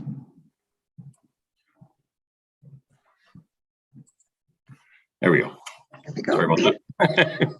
Thank you very much, both of you gentlemen, for that thorough explanation, and it's very informative. Are there any questions or comments through? Councillor Tate? Yeah, I have a couple comments and then just a question to clarify so the public is well aware. And I think this should be directed to all management, and especially what our management with the water, with Director of Public Works and the city engineer and our deputy engineer, what they've had to go through. You've, I think, been able to tell from reading and listening that it's been very stressful, not only for the workers, but for management also, which was completely unnecessary. So I just want the public to be aware. So in the costing that the consultant supplied, there was absolutely zero cost for any equipment. Is that correct? That's correct. So they think they're going to take over this whole system and not have any equipment, and it's going to cost $0. But in reality, they want to rent equipment and they think there's no cost. That's correct, right? Your worship, through the councillor, that's the way we're reading it, yes. So I just have one final comment. And I think it's really important. When I first, or I should say when the CAO first took over, when Mr. Curry first took over as in his position, we had a difference in opinion on an issue. And his comment to me was his duty is to the corporation of the city. So in his duty to the corporation of the city, he is to supply the best information that he can with the most knowledge that's available to council. His also duty is to protect council so they make their decision based on all the information that's available. And also, when the CAO's name goes on a report, he understands what's in the report. So if I have a question, I can go to the CAO and ask a question, and he is not going to put his name on a report that he does not deem has all the information that gives council the information they need to base their decision. So I just want to say again, I appreciate all our staff. I appreciate that we get all the information when trying to make an informed decision. Because when you get reports like was given to us from the county, it's very deceptive. And I've told people at the county, other councillors, if you have a question, come to our staff. They will tell you the answers, because this has been a terrible experience. And I think this water issue is the biggest issue I have ever seen on my whole entire term as a counselor, and I think it's extremely important for every citizen in this city to be aware of what's going on, because this is not the only issue this county is attacking us on. So thank you again for the presentation and for all your work. Councillor Accioni. Yes, thank you through the chair to Mr. Locke and Mr. DeHaan. I'm just going to echo exactly what Councillor Tate says. This report is so fundamentally flawed. I'm almost embarrassed, and I made it quite known what I thought last opinion. I got quite worked up, actually. With the report in, I guess there's one simple question, and either one of you can answer this. Of the report, actually, I guess Mr. DeHaan would be a little more appropriate, from 2020, in that initial report, well report, pulled it up. You read that and it made sense to me. And I don't pretend to be an engineer, okay? I don't pretend at all. But in that initial report, I think it was made very clear, nothing glaring, nothing hugely missed. And in your professional opinion, simply compare that report to what this report that the county provided, that their public works director supported. Can you simplify what the biggest differences are in those two reports? And I'm sorry to put you on the spot like that, but Your worship, through the counselor. Well, I think the biggest one is, yeah, when all the upper tier and the lower tier 2 years ago went through the whole process of looking for efficiencies, as directed by the province at that time. When it came down to water and wastewater, the consultants at the time and everybody agreed that, keep the current status quo method in place. They identified a few areas of improvements, and if I remember correctly, I think bulk purchasing was one of them. That we get together more with all the different municipalities to buy material. Yeah, again, I'm not sure why 2 years later we decided to relook at that and how we can come up with a completely different answer that basically says no, county needs to take it over. And I guess that brings me, if I may continue through the chair, to my point. 2 years ago, we were looking for efficiencies. Realized, yes, there's some spots. Every time you do this, you should be able to recognize stuff. So I understand that. But literally 2 years later, they're trying to say they're looking for efficiencies, and the money wasted on this report, on county staff's time, on city staff's time, the undue stress to all staff members involved in this is absolutely absurd. And I am just so disappointed in the County of Oxford that they would put everyone through this, especially considering 2 years ago, we just did this. My heart monitor is going to go up way again, but I'm just blown away, and I apologize to all our staff. Thank you for putting this presentation together. It makes sense. It is simple to follow along, and I challenge all county councillors to look at this report and make your decisions when this comes to county council. Because if you don't, then you're just being bullied by a bully, and sorry. Thank you. Thank you. Any other comments? Councillor Petter? Yeah, through the chair, I just want to kind of echo a few of the comments that Jerry and Deb have made. I'm not going to get my heart rate up like Jerry. I'll have a heart attack. I want to thank both guys for that report, the same way I thank Tom and Ian. It's very important to get the real spin on this kind of stuff, because as a counselor, I had a few people that asked me, they just saw the county's report and they say, oh, we're going to save $1 million by having the jobs go from the city to the county on water. And you try and explain it, and it's very difficult for us to make that explanation that there's way more involved, and the report might have a little different slant than what we would have on it. I do have one question. How much consultation did the study do with you two guys? Like how much it's so diametrically opposite. Some of the ways you look at the models A, B, and the Model T, whatever. How in the world could they sit down and consult with the city of Woodstock staff and still come up with those numbers? Do you guys have any opinion on that you'd like to share? I can probably give you my opinion anyways, and Harold can add to that. So through you, Acting Mayor Lauder, to the question, we did about 4 or 5 workshops, and we provided information outside of that to the consultant. Our financials, list of equipment, all those different pieces that are in the report. But they were under a timeline from the province, which they actually got extended, and it was, in my opinion, rushed. It's not like we dropped our entire workload to do all of this as well. So, there's a lot of pieces of this that we felt were rushed. And I think it's too important to rush something like this. That's my opinion. We should, if this truly was going to be looked at, all of the pieces of that pie that I showed you would be looked at, and we would take the time to look at it fully. So, maybe that's a bit of a failure on us because of our time constraints.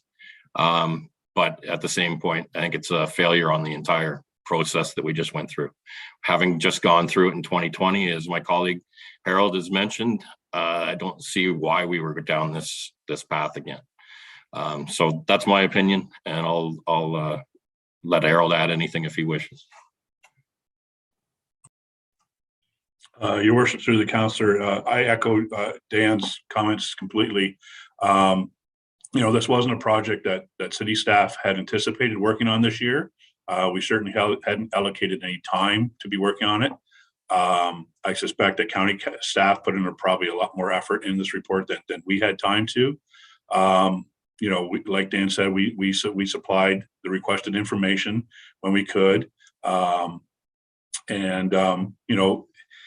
It was, a couple times I know, like we would get a memo or a report the day before one of these workshops, expected to review it the night before. And then, admittedly, we were given a week beforehand afterwards to review it in depth farther and comment. But I know for myself, and I'm sure for Dan also, there were times where in that following week, I never had a chance to look at it. And I was submitting comments 2 weeks later because that was the first time I had a chance to look at it.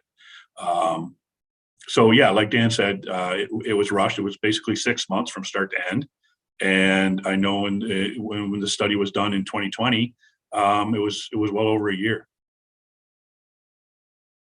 So. Okay, thanks, guys. Yep. Are there any other comments or questions?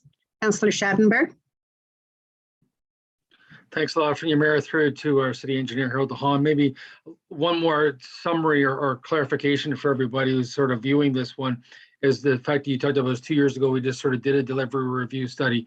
But the fact that the monies from this technically came from the province of Ontario, maybe you can clarify how the funding came from it, because actually technically the next item on our agenda here is the final tax rate for taxpayers, but we always say there's only one taxpayer, so it doesn't come if it comes from the feds, the province, or the county or the city.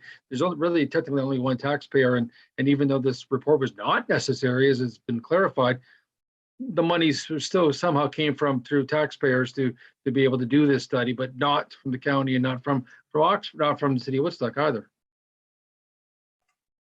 Your worship, through the councillor, you are correct. This study was funded through a grant from the province, a modernization grant. But yeah, we're all taxpayers in the province, right? So I guess we can look at it like even people from Toronto helped pay for this thing.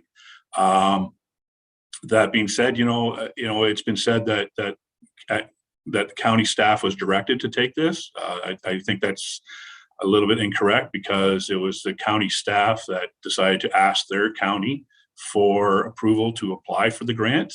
I don't think county council told them to. staff asked them for approval to apply for the grant. The grant was applied for and it was approved. Yeah, so it was, you're correct. It was paid for through taxpayer dollars. Any other comments or questions? Thank you very much for this very informative information that you've put together. And I know it was a lot of work and you did an excellent job on it. So thanks and keep up the good work. Thank you. We'll move on now. There's no mayor's report, there's no councilor's report, and no department reports. The administrative service. The next thing on our agenda is the final tax rate. Could I have a motion on that? Councillor Tate, and second by Councillor Petter. Go ahead, Councillor Tate. I'll move that Woodstock City Council approve the final tax rates and the necessary bylaw be read.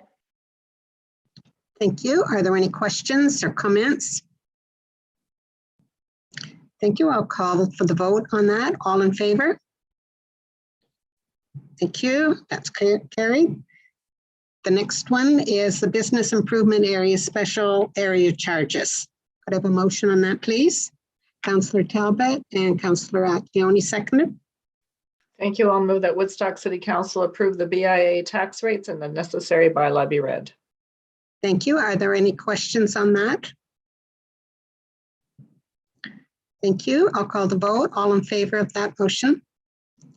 Thank you. That's carried.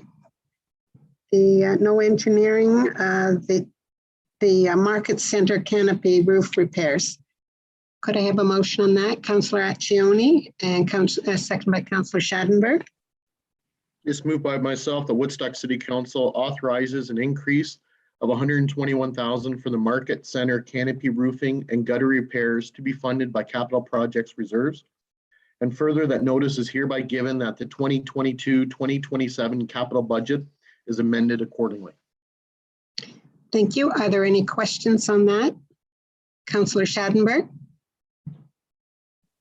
Thanks a lot. Just a general comment through to everybody, to the acting mayor. Just like the fact that it's notes of the 2022 to 2027 capital budget is amended accordingly. And I think that's very important for anyone who's kind of watching this to look online to see this, because I always sort of say you don't know when your road is due to be repaired and gutted and rebuilt the next year unless you actually look at this report and say, yeah, we are up for 2023 and whatnot, to be able to look at this rolling report that the capital budget that the city of Woodstock maintains for large projects.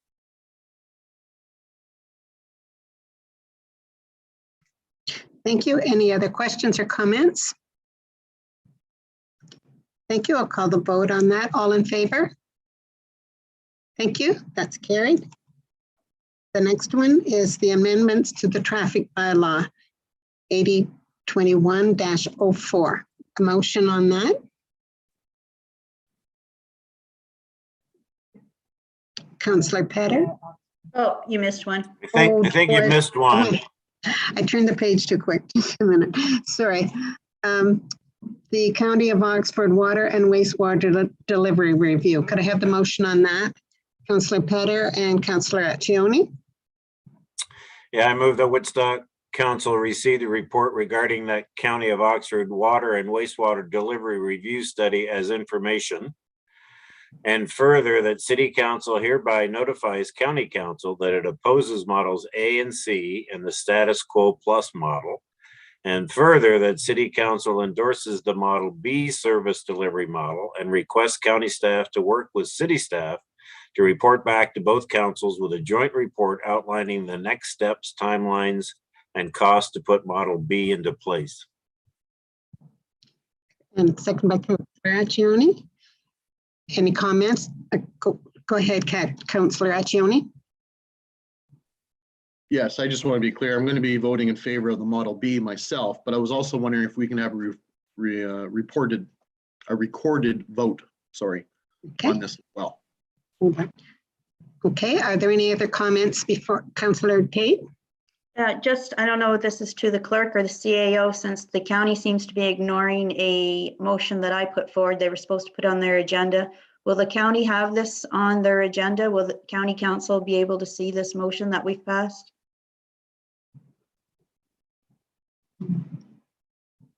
Who's? Okay, just a minute here.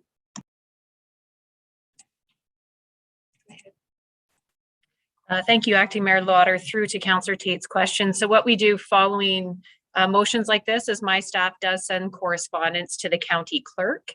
And then from there, it's up to them to put it on the agenda, but we will be sending the correspondence accordingly. So there's no guarantee that they'll put this on the agenda, correct? Because they've suppressed that motion from me that's supposed to go on the agenda. I'm not sure as to their procedures with receiving resolutions from other municipalities. As you know, here in Woodstock, for example, we would circulate that to council and ask our councillors to advise whether or not they'd like it to be included on the agenda. I'm not sure what the county procedure for that is, so.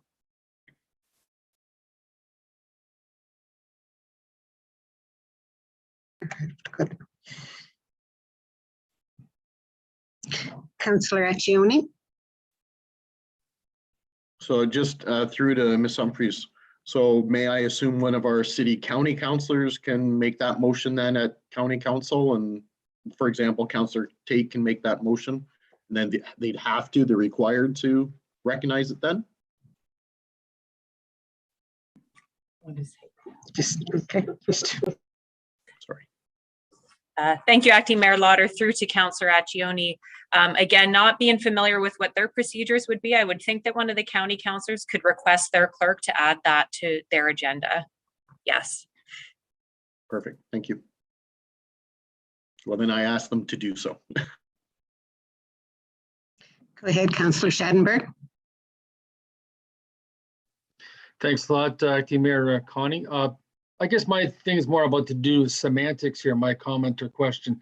If, for example, the county council never gave specific direction to the engineering office to even undertake this study, and it was sort of directed from their staff to undertake this study for the county council for their delivery review, is it technically not even out of order to begin with? Like, why would county council be voting on something that they didn't even direct to be done in the first place? Okay, I just was told by the clerk that county council approved the application to go forward with the funding for the municipal modernization grant. Any other comments or questions? Okay, I'll turn this over to our clerk. Okay. Thank you, Acting Mayor Lauder.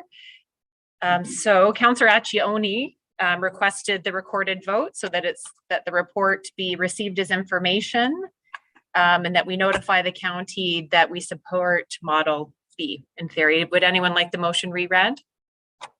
Okay, seeing none. Councillor Accioni? Yes. Councillor Lauder? Yes. Councillor Petter? Yes. Councillor Schadenberg? Yes. Councillor Tate? Yes. And Councillor Talbot? Yes. Thank you. That motion carries. Thank you. Now we'll proceed to the amendments to the traffic bylaw 8021-04. Could I have a motion on that, please? Councillor Talbot, and a seconder, please. Councillor Petter. Are there any questions or comments on this? Would you like me to read the motion? Oh, I'm sorry. Yes, go ahead. I'll move that Woodstock Council approve the amendments to the traffic bylaw and that the necessary bylaw be prepared. Thank you. Are there any questions or comments on this? Hearing none, I'll call for the vote. All in favor? Thank you. That's passed. Nothing from Cultural Services, Parks and Recreation. There's the court resurfacing. Could I have the motion on that, please? Councillor Petter and a seconder. Councillor Schadenberg. Go ahead, Councillor Petter. I'm just finding it. Okay, I move that Woodstock City Council approve the award of the Richardson Tennis Court renewal with the provisional item of painting the Broadview athletic pad to all lined up in the amount of $74,794. Thank you. Are there any comments or questions regarding that resolution? Hearing none, I'll call the vote. All in favor? Thank you. That motion's passed. The next one is City of Woodstock tree bylaws. Could I have a motion on that, please? Councillor Talbot and Councillor Schattenberg seconded. Go ahead, Councillor Talbot. Thank you. I'll move that Woodstock City Council referred the changes to Municipal Code Chapter 762, Trees Protection, and Municipal Code Chapter 763, Trees Protection, privately owned lands to the bylaw section of the agenda, and further that City Council approves the short form wording and set fine submissions as listed in Appendix A. And further that the City Council authorizes the Deputy City Clerk to resubmit the necessary application to the Ministry of the Attorney General to seek approval for the proposed short form wording and the set fine changes associated with Municipal Code Chapter 762, Trees Protection, and Municipal Code Chapter 763, Trees Protection, privately owned lands. Thank you. Are there any questions or comments on that? Councillor Schattenberg? Just quickly through our acting mayor, I know Park Supervisor Rita Horan's at the meeting here today, just for her to give us a general consensus and idea on this. And again, people may not realize that the trees fall under the Parks Department area too. Through the acting mayor to the councillor's question, yes, the parks do fall under, or sorry, the trees do fall under the Parks Department. And this is just a simple revision to the bylaws that were passed back in September by council already. When we submitted to the Attorney General, they had a couple suggestions that they wanted changed for wording, very small changes to the language, and that's what you're seeing here. Thank you. Are there any other questions or comments through? Thank you. I'll call the vote on that. All in favor? Thank you. That motion is passed. We have nothing today from the Economic Development or the clerks or the Chief Administration Officer, Human Resources. We have the ratification of memorandum of settlement, Woodstock Professional Firefighters Association. The motion is from Councillor Tate and the seconder, Councillor Accioni. Thank you. Go ahead. I'll move that the mayor and clerk be authorized to sign the 2022-2024 Woodstock Professional Firefighter Association Agreement. Thank you. Are there any questions or comments on that resolution? Hearing none, I'll ask for the vote on that. All in favor? Thank you. That motion is carried.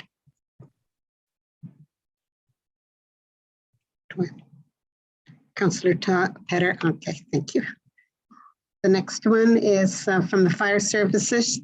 It's a shared radio system infrastructure and transition plan and sole source approval. Could I have a motion? Councillor Schattenberg and Councillor Accioni second that motion. Go ahead, Councillor Schattenberg. The Woodstock City Council approved the purchase of 6 radio base stations at an amount of $134,226.10 plus taxes, with funding approved from their provision for radio reserves, fire and police account. And further that the council approved the sole sourcing purchase of the communication equipment and installation to Bearcom. Thank you. Are there any questions or comment? Councillor Schattenberg. Yeah, maybe just get a comment through our fire chief, Jeff Slager, who's with us this afternoon, as to specifically the 6 radio base stations and how they get utilized. Your worship, through to Councillor Schattenberg, the base stations that we're looking at purchasing, again, they are an enhancement to the current setup. They allow us to continue communication across all of the frequencies, both that are served the Woodstock Fire Service and the Woodstock Police Service, if there are some challenges that we may potentially face at times as we're transitioning between. It just allows, again, a consistent approach and a consistent communication during a transition to the Emergency Backup Center.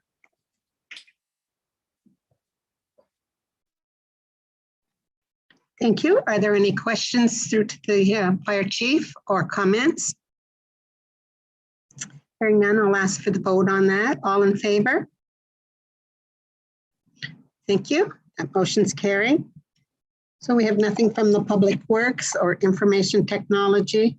No special committees and advisory task force reports, no notice of motion, no new business. We'll go ahead with the draft bylaws. Councillor Accioni. Yes, thank you. Moved by myself, seconded by Councillor Schadenberg, that the following bylaws be given a first and second reading. 9527-22, a bylaw to govern and regulate the finances for the city of Woodstock for the fiscal year ending December 31st, 2022, to provide for the adoption of tax rates and to further provide for penalty and interest in default of payment thereof for 2022. 9528-22, a bylaw to approve the estimates for the Board of Management for the Business Improvement Area for the fiscal year ending December 31st, 2022, to provide for the adoption of special tax rates and to further provide for penalty and interest. 9529-22, a bylaw to repeal and replace the City of Woodstock Municipal Code Chapter 762, Trees and Protection.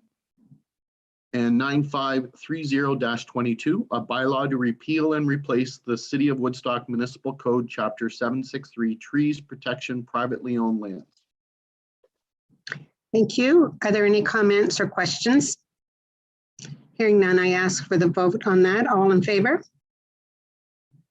Thank you. Go ahead, Councillor Schadenberg, on the third reading. I believe you mean me. All right. Moved by myself, seconded by Councillor Schadenberg, that the following bylaws be given a third and final reading. 9527-22 inclusive to 9530-22.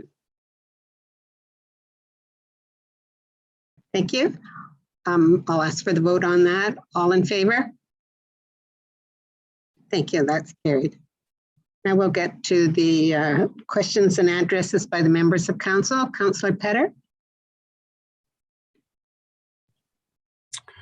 Yes, quick and painless. We've gone over our 2-hour allotment with Rogers.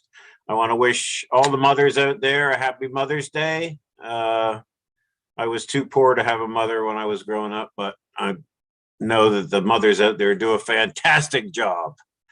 Look at them all. Look at the mothers smiling here. I do want to make one comment about the Woodstock Junior Navy Vets. They won the Ontario Hockey Federation Under-18 Single A Championship 2 weekends ago. They are coached by the fantastic Alfie Breton, who happens to be a good friend of mine.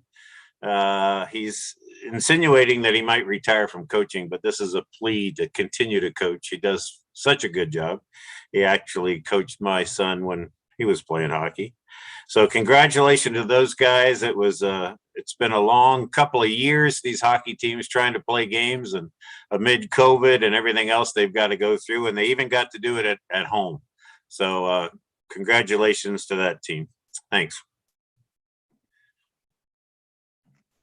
Thank you. Councillor Talbot. Thank you. As Councillor Petter, wishing all the mothers a happy Mother's Day. It's a day to be celebrated, that's for sure. The only other thing I'd like to mention today is about congratulating Movement Church for being a finalist in the contemporary Christian gospel album that they produced for the Junos this year. Or they didn't produce it for that, but they are up for it. I'm looking at the articles. I brought it up for reference, and it says it's a worship music record with a soft rock sound. But when they came out with the one single, it kind of went crazy right away, and they were number 3 in the nation for their song Faithfulness. And that's quite an honor to be recognized, and would be wonderful for not only them, but for our community as well. So let's wish them the best of luck and support them for their bid. Thank you. Councillor Schadenberg. Yeah, thanks. So I guess a couple of mentions I want to do here, and I'm not sure if our Park Supervisor Rita Horan's involved in this one, but on Saturday, May 7th at 10 a.m. this coming Saturday, there's a big tree planting 250 plants are getting put in, trees are getting put into the ground. Ducks Unlimited, Upper Thames River Conservation Authority, the Oxford County Trails Council, the Environment Advisory Committee for the City of Woodstock. There's volunteers coming from just about every corner of the City of Woodstock to plant trees. And this is an area on Petulo near the new trail park that was being put in. So 250 trees is a fair number. If you want to volunteer for that, you can get a hold of me still through the City of Woodstock website where my email address is, and I'll send some information to you. But I know they've got a lot of volunteers. I did want to mention that the deadline to get your float in for the parade on Victoria Day, which is 10 a.m. on Monday, May 23rd this year, is on Monday, May 9th at 4:30 in the afternoon. A deadline to get your entry, and your float's a great way for your school to get involved, or your service club, or your church, or similar organizations like that, or even something like a martial arts school to get a float in on the parade, to be able to publicize yourself through the Victoria Day Parade. And there will be, of course, a midway again in Southside Park, and it actually begins on the Thursday night. That's May 19th already. So it's Thursday, Friday, Saturday, Sunday, Monday, 5 days midway in Southside Park, 5 p.m. on the Thursday, 4 p.m. on the Friday, and then Saturday, Sunday, and Monday at 11 a.m. So be watching for more information on that on the City of Woodstock website as well, or through Facebook. More Victoria Day festivities. Thanks. Thank you. Councillor Tate.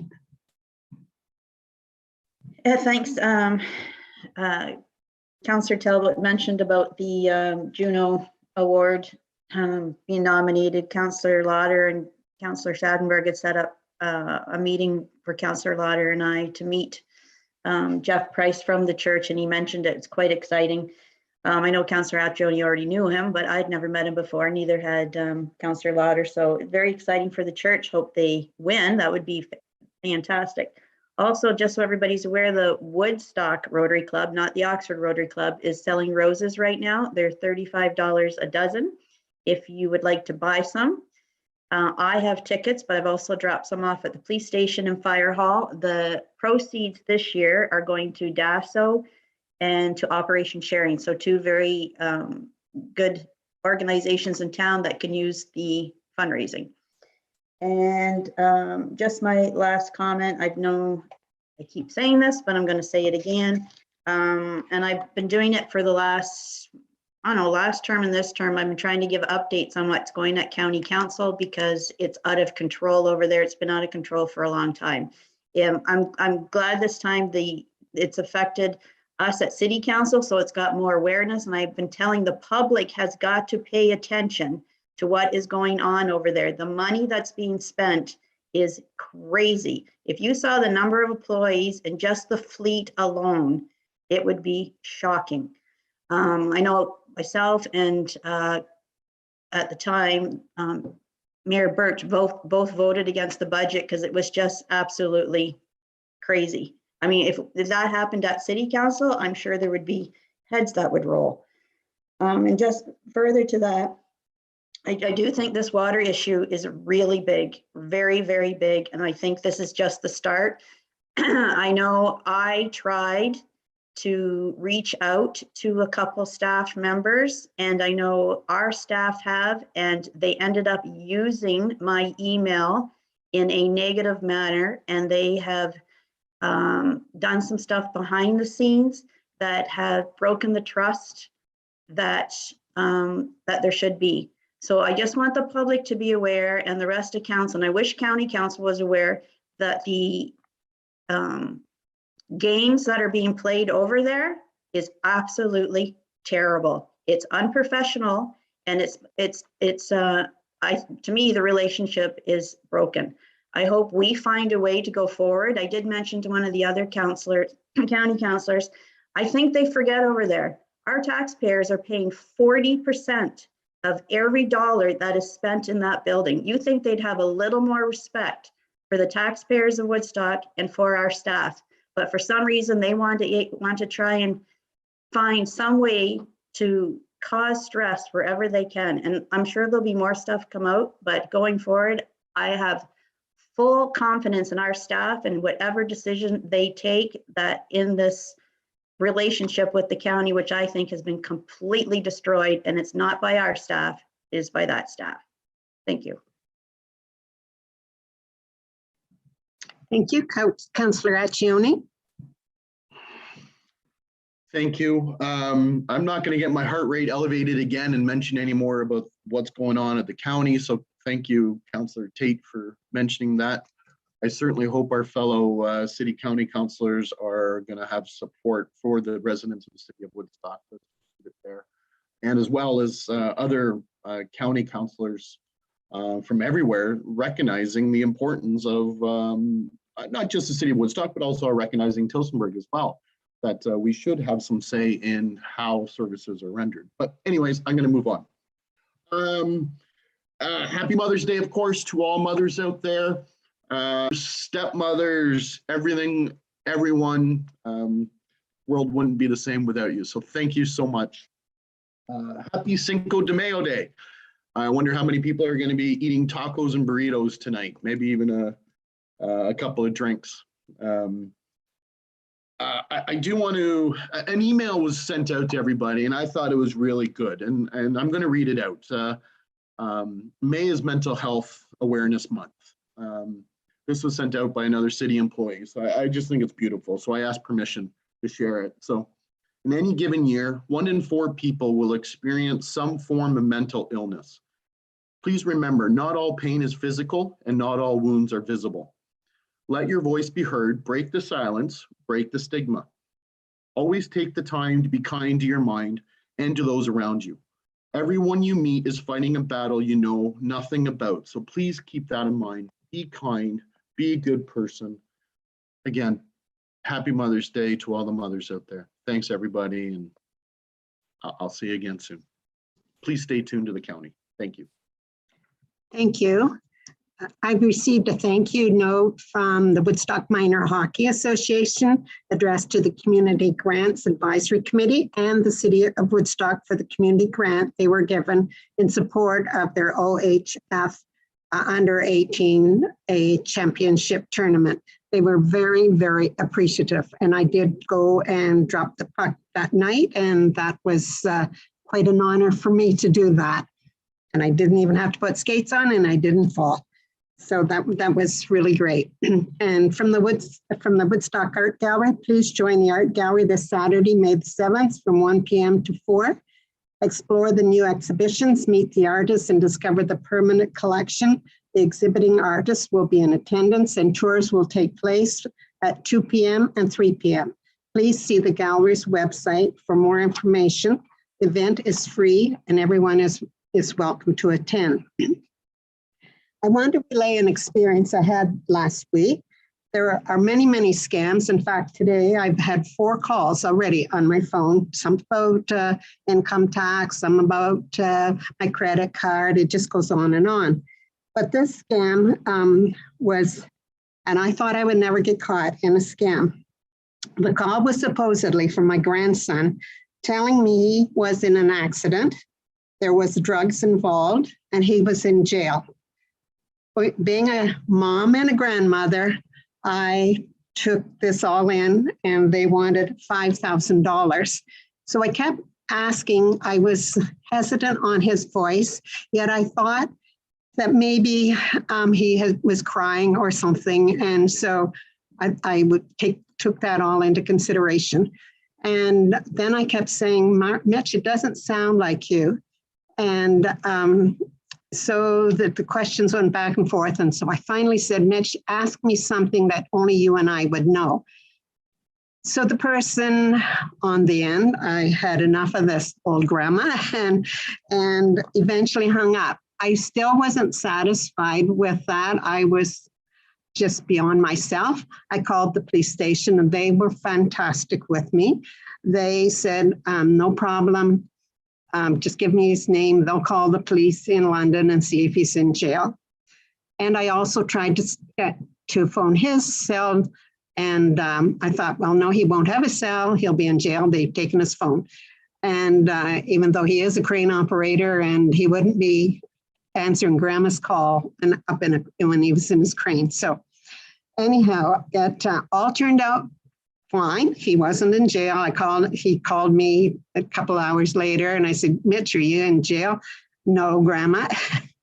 and So I just want to remind people, and the police wanted me to mention this too, remind people, be careful what you do and don't give out any money. They would never ask for $5,000 to get them out of jail anyhow.